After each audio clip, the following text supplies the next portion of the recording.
Siapa yang tidak kenal produk-produk yang ada di layar ini? Inilah Indofood. Ikuti presentasi kami untuk mengetahui bagaimana kualitas bisnis Indofood dan bagaimana kinerja sahamnya berikut ini. Sekilas saham INDF, PT Indofood sukses makmur terbuka. Indofood termasuk dalam indeks IDX 30, LQ45, JII, ISI, sektor konsumer, makanan dan minuman, dan emiten syariah. Sumber data yang kami pakai dari laporan tahunan 2018, presentasi Public Expose 2019, dan laporan keuangan tahunan 2019. Laporan tahunannya belum terbit ya, maka kami pakai laporan tahun yang lalu. PT Indofood sukses makmur, sebuah konglomerasi besar dan sudah mengakar bersama bangsa Indonesia. Sahamnya dimiliki oleh 50% First Pacific Investment Management Limited, sebuah kendaraan investasi yang dikelola oleh Pak Antoni Salim, dan kemudian 49,91% milik publik. Total saham 8,78 miliar lembar saham, saham publiknya 4,38 miliar lembar saham. Sejarah entitas hukum Indofood dimulai dari 90, PT Panganjaya Inti Kusuma. Meskipun dari sejarahnya, Indofood sendiri usahanya bogasarinya tahun 60-an, kemudian habis itu Indofoodnya, usaha mie-nya, dan seterusnya.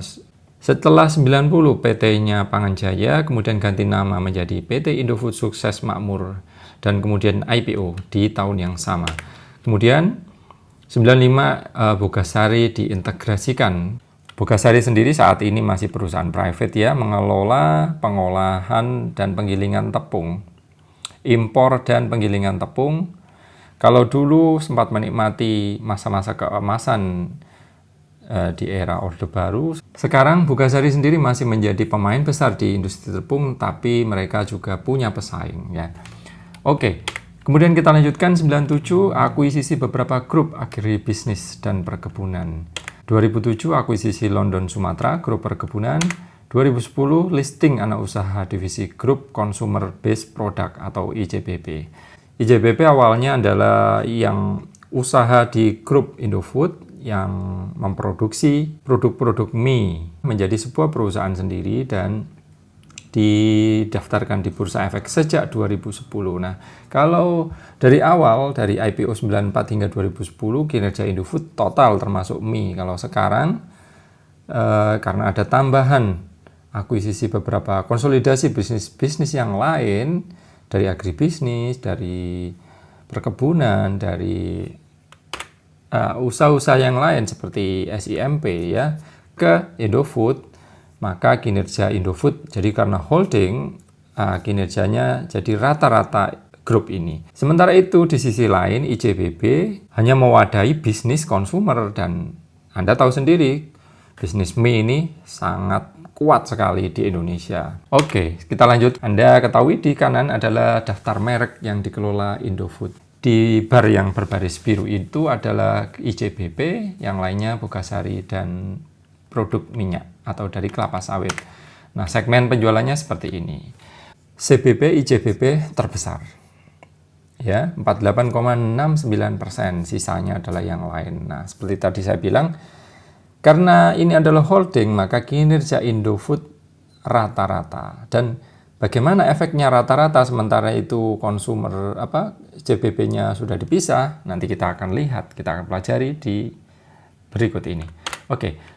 Ini adalah laporan laba rugi INDF selama 10 tahun terakhir. Anda bisa perhatikan penjualannya dari 38 triliun per 2010 sekarang menjadi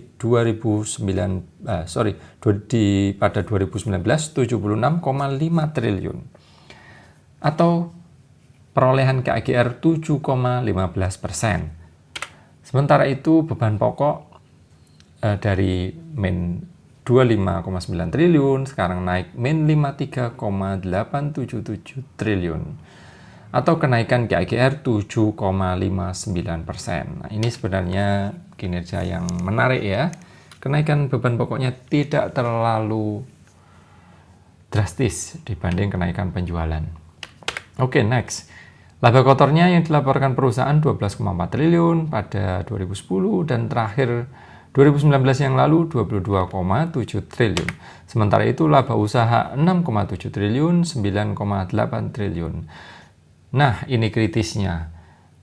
Dari peningkatan KAGR penjualan 7,15%, laba kotor 6,18%, ternyata setelah dikurangi beban usaha, administrasi, pemasaran, dan lain-lain, akhirnya tercetak laba usaha. Ternyata akhirnya turun 3,86%. Nah, ini kalau Anda ingin menganalisa Indofood, Anda harus fokus kenapa ini terjadi ya di pos laba usaha. Tapi menariknya saudara, laba bersihnya kenaikan akhirnya 7,17%. Nah, ini tentu ada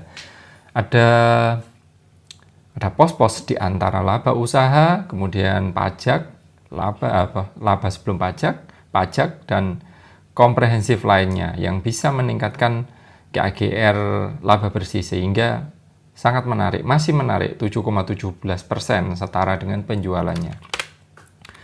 Nah, ini adalah analisa sederhana bagaimana net profit margin laba bersih Indofood. Anda bisa perhatikan dari 7,69% dan terakhir 7,71%. Kinerjanya sempat menurun net profit marginnya pada 2015 yang lalu.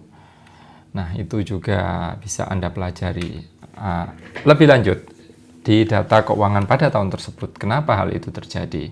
Namun semuanya overall, kalau kita bisa lihat dan pelajari dari angka-angkanya, ini adalah kinerja yang menarik dengan pertumbuhan 7,17% ya, 7% lebih untuk sebuah konglomerasi yang sebenarnya kita bisa anggap mature, sudah skala nasional kan. Indofood bukan sebuah perusahaan kecil yang masih pengen tumbuh lebih besar. Sebenarnya usahanya sudah dari barat sampai timur Indonesia sudah pasti ada gitu. Nah, ini kinerja 7% per tahun, artinya kalau kita pakai formula 72, rasio 72, perusahaan bisa menaikkan double usahanya selama 10 tahun gitu ya. Gitu. Oke. Anda bisa lihat sendiri kan dari misalnya penjualan 38 naik double menjadi 76 triliun seperti itu. Nah, saudara, kita kemudian pelajari arus kasnya. Kita tadi bicara pendapatan, labanya, penjualan, arus kasnya seperti ini. Sebuah data yang menarik karena selama 10 tahun terakhir arus kasnya dilaporkan sehat terus-menerus, arus kas positif terus-menerus. Dan ini adalah arus kas investasi terus-menerus. Bagi Anda yang belum familiar dengan konsep arus kas adalah sebuah laporan yang menilai masuknya kas, baik itu pembayaran, cek, atau yang lain, yang real kas ke dalam perusahaan. Setelah itu dikurangi oleh pembayaran kepada supplier atau ke pihak yang lain, maka itu jadilah laporan arus kas operasional. Nah, laporan arus kas investasi adalah data arus kas untuk keperluan investasi, baik itu pembelian aset tetap yang bisa berupa properti atau aset tetap lain seperti mesin atau perbaikan mesin untuk usaha operasional perusahaan seperti itu. Nah, karena sifatnya investasi, arus kas keluar, maka sifat atau laporan angkanya negatif. Seperti itu yang intro untuk pemula. Oke, nah Anda bisa pelajari di sini. Ini ada data-data yang menarik, ada peningkatan investasi selama berapa tahun itu ya? Dari 2013, 2014, 2018. Nah, kalau Anda jeli, Anda nanti bisa pelajari di laporan tahunan masing-masing tahun itu, laporan keuangannya juga. Kenapa arus kas investasi pada tahun-tahun tersebut besar? Kemungkinan besar pasti ada semacam konsolidasi perusahaan. Nah, dari dua arus kas ini, dari operasional dikurangi investasi, akumulasinya kita bisa menilai yang namanya free cash flow.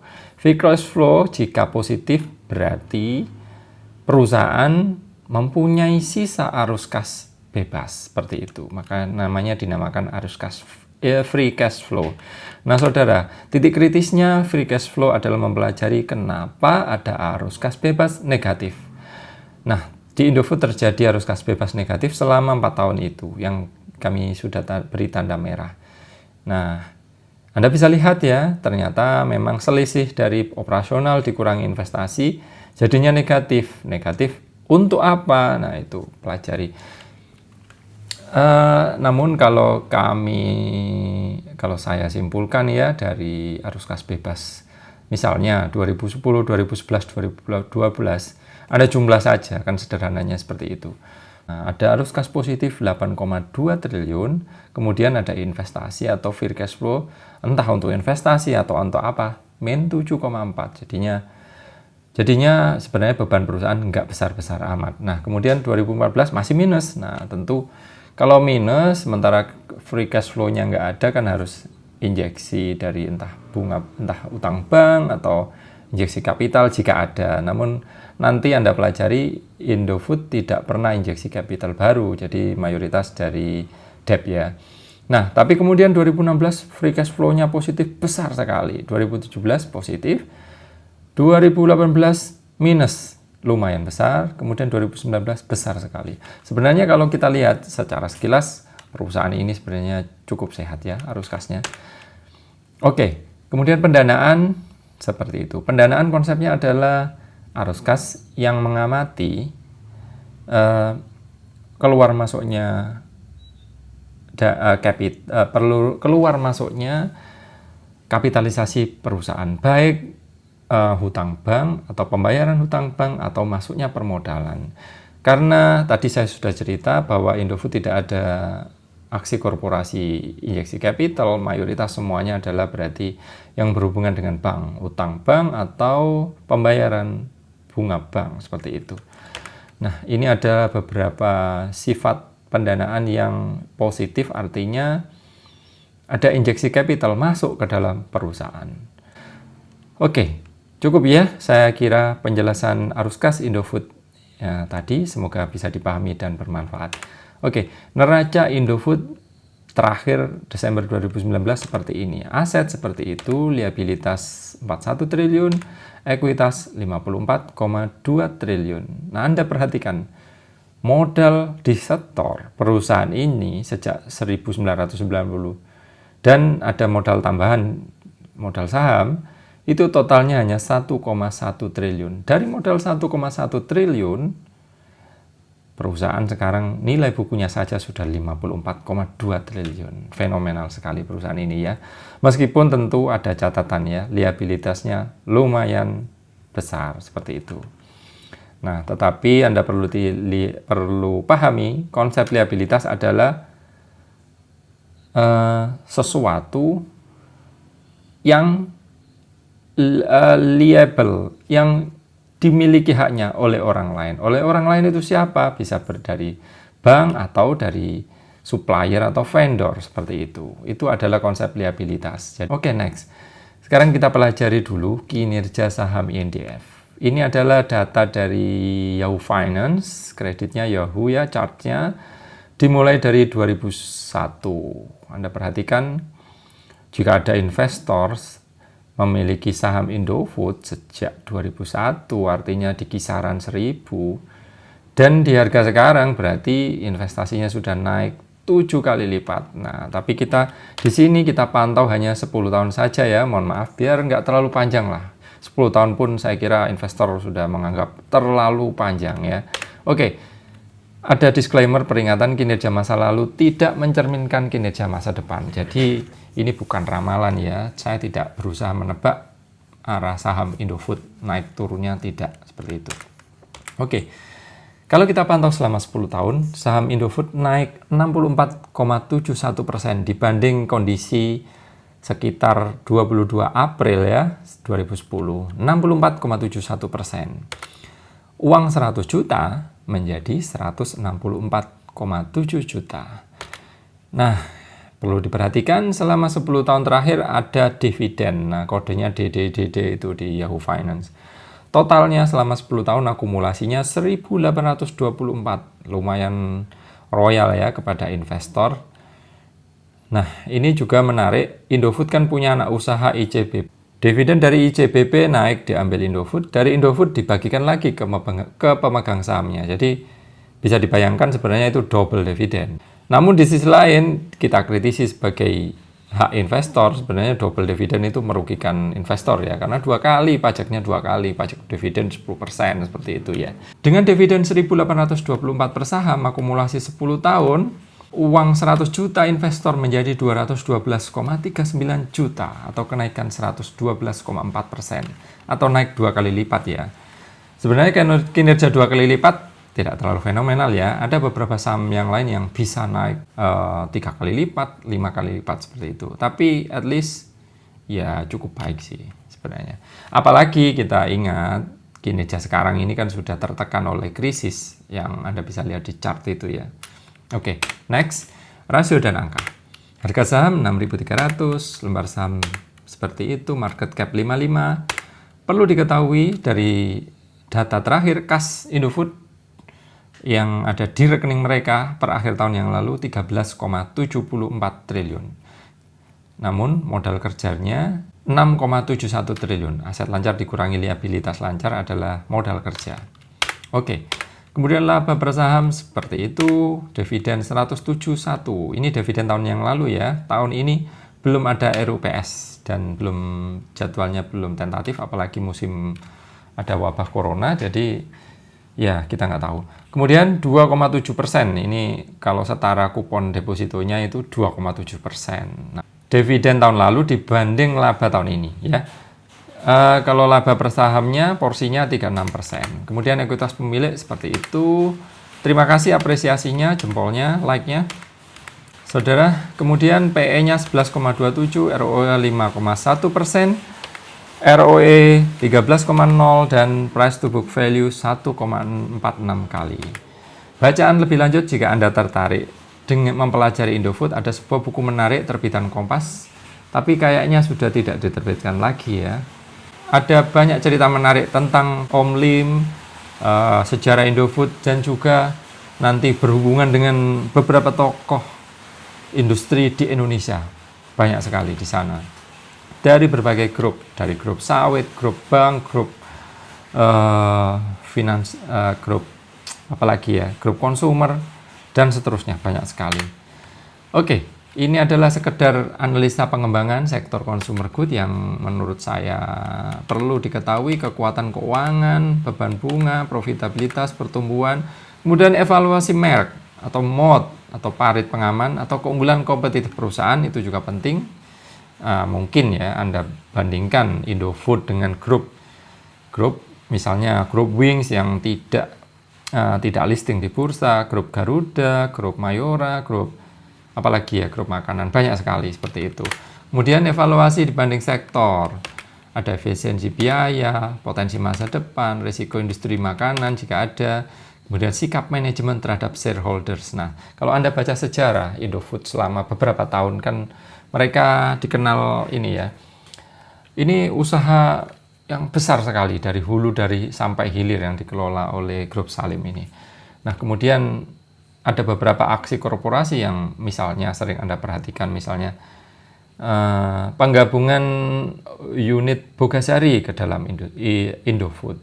Yang terjadi sesungguhnya kan alokasi kapital. Kapital yang ada di perusahaan dibayarkan ke pemegang saham yang lama.